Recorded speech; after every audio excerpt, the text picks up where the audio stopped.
And I feel that I've personally never experienced Amma, but I remember someone telling me that they volunteered with Amma and they worked with Amma, the hugging saint. Do you know who she is? No, I haven't heard of it before. Okay, so she's this woman who she has an incredible frequency and she travels, and I don't know if she does speaking engagements, but afterwards, I'm really not familiar with her at all. I just spoke to someone who volunteered with her, and she was telling me that this woman can hug people for hours, all night long. People get in long lines to receive a hug from her because her hugs are so healing and transformative. Her frequency is so powerful, and she doesn't even need to eat. She doesn't need to sleep. She can Whoa. just hug person after person after person. So I do feel that we can learn how to master and get better and better at sourcing from this infinite pool. We can relate to things in a way that impacts them in the way that we desire. Like, it's really interesting. If you have a negative conclusion around someone and you treat them that way, then you're going to bring out that aspect of you. If you treat them poorly, if you treat them from a place of, I don't trust you, it's going to bring out that way of being from them. But if you treat people as if they were just absolutely incredible, you often find that that projection is mirrored back and it's coming from us.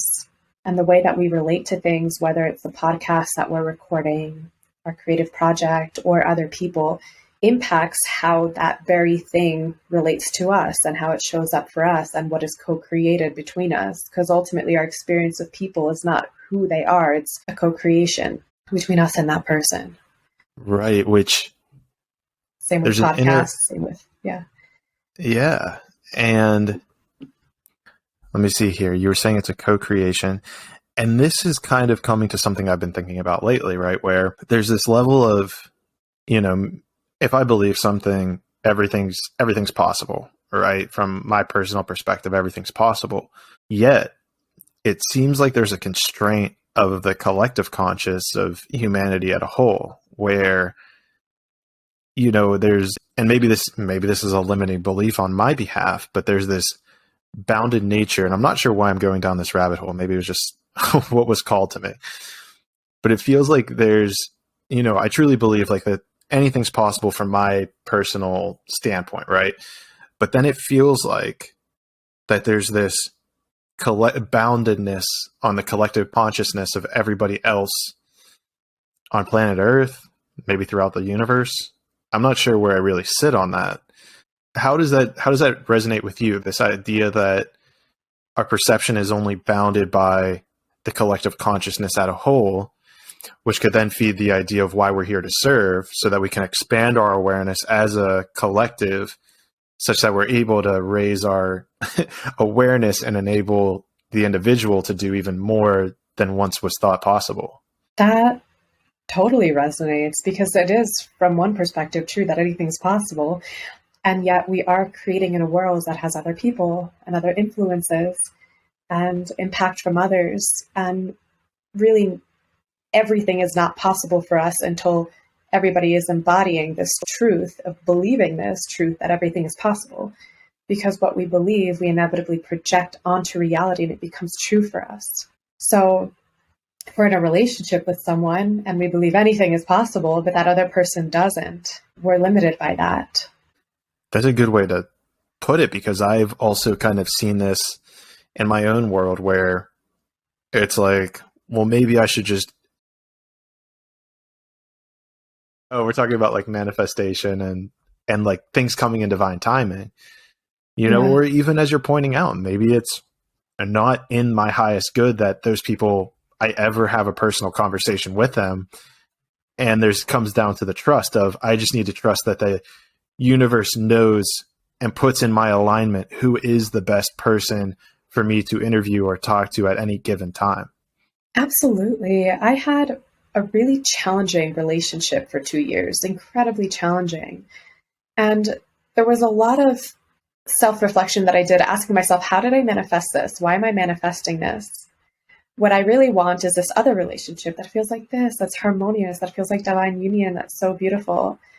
And after I ended that relationship, I got into this other relationship that feels like everything that I was wanting. It feels like divine union. It's so harmonious. It's so beautiful.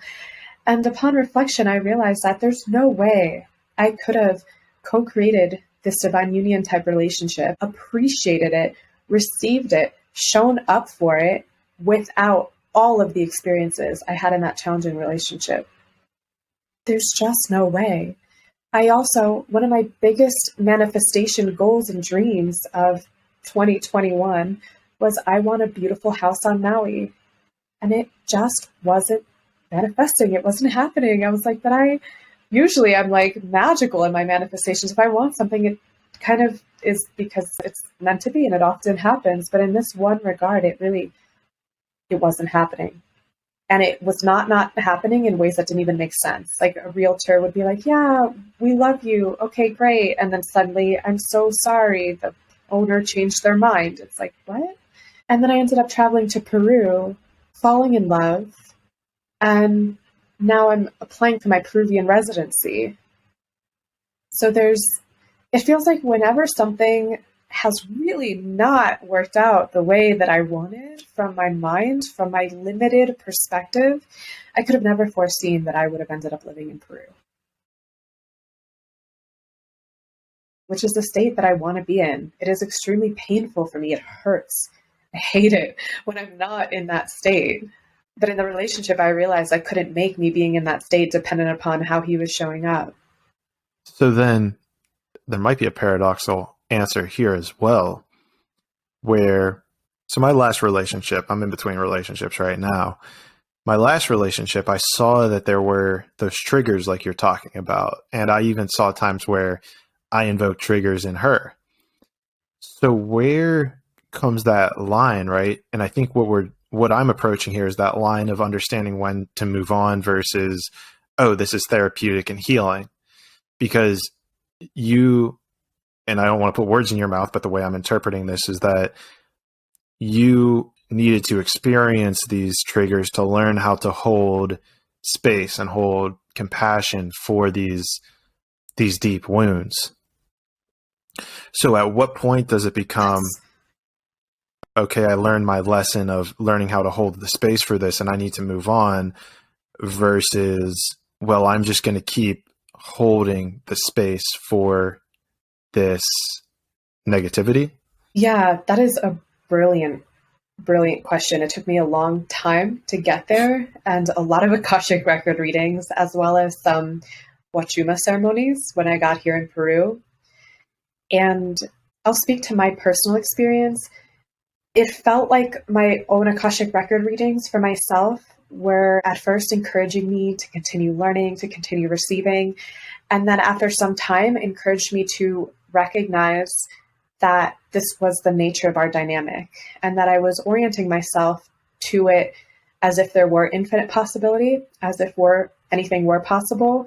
Yet I was doing that from a place of rejecting reality as it was, which is that we were incompatible. We were looping in these cycles of fighting and resisting each other. There were triggers that I was experiencing that felt, over time, they felt like they actually weren't supporting my growth. It felt like, oh, it's just, I don't want or need this. And then I knew it was time to move on once I really looked at reality as it was. Once I started to experience the triggers as something that simply were not of my preference, they no longer felt like medicine for me anymore. The triggers weren't even as triggering anymore. Like it was kind of just observing, like, oh, I feel dishonored. I don't feel safe here. And I'm not triggered about it. I'm not judging it. I'm not criticizing it. I'm not freaking out. I'm not fighting with him anymore like I had in the past. It was simply, this doesn't feel honoring to me. This doesn't feel good. This doesn't feel right. And I was taught how to diagnose people and all the ways to diagnose people and what it means about them. None of that felt right to me. And I've always had an internal voice, I feel, guiding me. Interesting. It's interesting you bring up the idea of there's another way, because that's something that I have been experiencing quite a bit. I've been seeing this parallel I first saw it with jiu-jitsu, where, I'd be taught to do a certain thing, a certain move, a certain way. And then I'd be questioning it, kind of like you would question all these things. And it's like, well, doesn't this way make a bit more sense? Or does that make sense? And sometimes it would hit, sometimes not so much.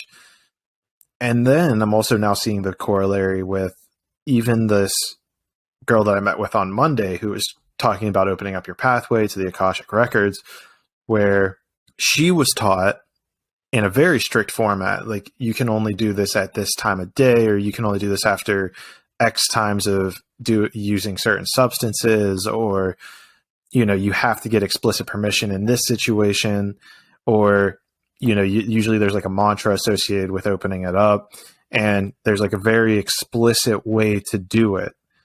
And now what she's teaching in her practice is now this like next, she's kind of seeing it as this next evolution of, well, you're able to trust your intuition with changing, this mantra, or, it's more of a do what feels right to you perspective, as opposed to this rigid nature of, you can't do these things and you have to obey kind of these rules in order for it to work. And I'm trying to remember where I was going with that. Oh, the evolution of like psychology, even where, you're experiencing these things that are like, oh, well, this is what it means, or this is what it has to mean. And then you're seeing this new perspective of, oh, I think that could be handled better. Or, oh, I think there's a different way to do that. Yeah, it felt like my way would be discovered over time, and it wasn't that way.